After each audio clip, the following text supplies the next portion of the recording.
שלום, אני איציק מישראל. אני מתחייב שהחברים לא ייפלו מהמדרגה המשותפת שהשגנו בכנס במדבר. לחיים.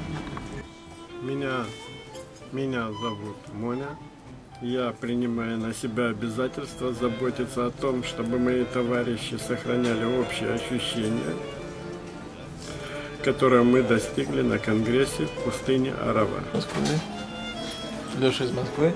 Я принимаю на себя обязательство заботиться о том, чтобы мои товарищи сохраняли общее ощущение, которое мы достигли на конгрессе в пустыне Арава.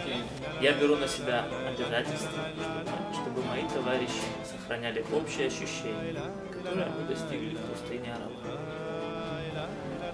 Я, Коля из Небарух, и я обязываюсь держать в намерении и заботиться о том, чтобы все товарищи из нашего общего мирового кли держали то состояние, которое мы достигли на конгрессе в Араве. קוראים לי דוד, ואני מתחייב שמה שהשגנו בהרגשה המשותפת בכנס במדבר לא נשכח. לי קוראים אביהו,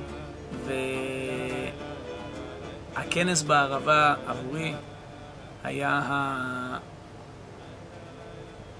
אני חושב שזה הכנס הראשון שבו באמת הרגשנו אחד.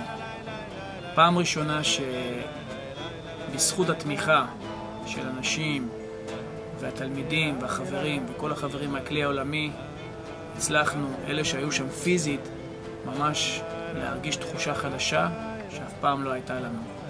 אנחנו מקווים שמשהו מזה יחלחל לכל החברים וכולנו נצליח להתחבר ובאמת נבנה כלי אחד משותף שיוכל לקבל את האור ונוכל להמשיך ולצעוד אחרי המורה שלנו ולהוביל את כל האנושות לגמר תיקון.